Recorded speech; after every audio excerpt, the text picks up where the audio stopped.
Okay, now I have to get out of my bubble and into the real world now. So this next song is about me deciding that I was going to do a solo record. And I decided that before I actually discussed it with Fleetwood Mac.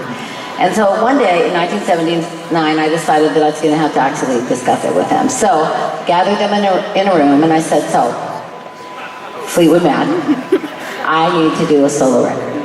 They're all sitting there.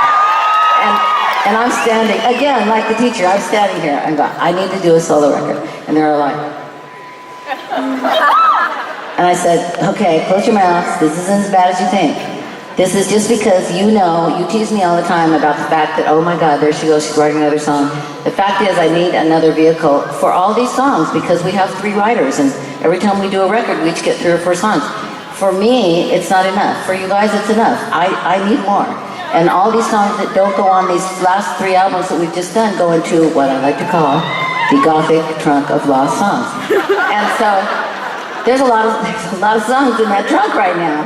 And then by the time you move on to the next record, you've written new stuff, you don't want to go back to those songs.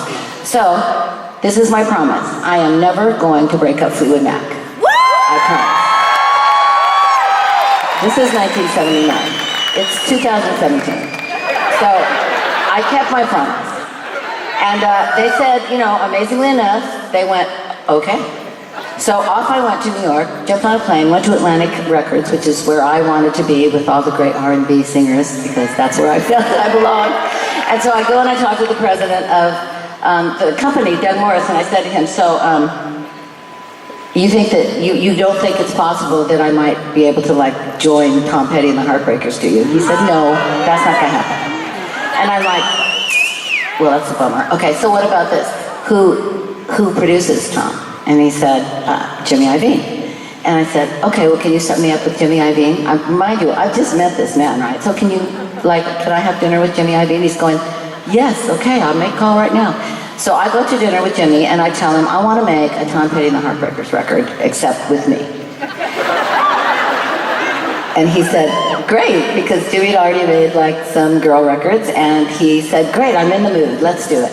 So we all went back to Los Angeles, and even though Jimmy lived in New York, he had a place in LA, so we all went to LA, and I moved in with Jimmy 10 days later.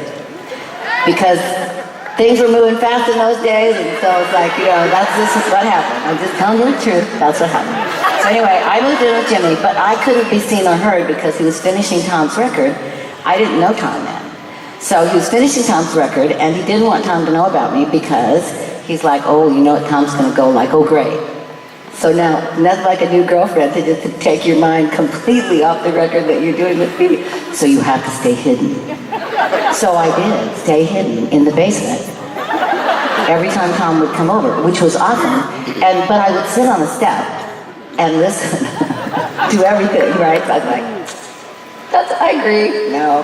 Bad idea. Yes, let's do that. And I'm not even a part of the conversation, but so I'm in the know, even though I'm not in the know. So anyway, he finishes Tom's record, and we start Belladonna. And I had also, mind you, while he was doing this, been working on Belladonna. So I'd already written the Belladonna song, and then I was writing the other songs. And I was being very focused, and which I'm not, and very organized, which I'm not. But I knew I had to be, because when you're making a first record, you're walking out of a big group to make a record, you better be organized and get this record done in 2 or 3 months, because you just can't spend the money that you might have spent on, say, Tusk, which is $100 million. So you have to they give you a certain amount of money. You have to make the record. So we went in, we made the record, it came out great. I was totally happy with it, and Jimmy was happy with it, except for one day Jimmy comes to me and he goes, we have a problem. And I'm like, what is the problem? And I'm thinking, is it you and me? Is it the record? He goes, well, you don't have a single. And it is just as silent as it is in this room right now. I'm just staring at him like, why didn't you tell me this 3 weeks ago or 4 weeks ago? And he said, well, because I thought that maybe I would see something. I thought maybe that it would work itself out and one of these songs would spring to the top and become the single. And I'm going what is a single? What is a single? Well, a single is what you don't have on your record. So this is what the plan is. Tom Petty has offered, since we know you wanted to be in this band, he has offered to give you a song. And he has also offered to sing it with you.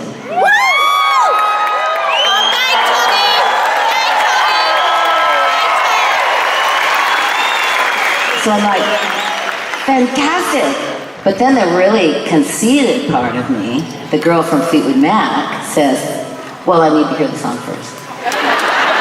And he says to me, no, you don't. You don't need to hear the song. You be in the studio day after tomorrow at 4:30 and don't be late. So I said, all right. So at 4:30 on Tuesday afternoon, I was there. I met Tom. We recorded, the song was already recorded, really. So I put my vocals on it, he put his vocals on it, came out amazing, went on the record. It was the first single, and that little single, that little fantastic song that Tom Petty gave me took Belladonna straight into the stratosphere. It went to number 3, then it went to number 1. Stayed up there for a long time, and Belladonna was a hit. So thank you, Tom Petty, for that, and that is what happened, and now I'm going to play you a song that kicked us into the universe. Stop dragging my heart around.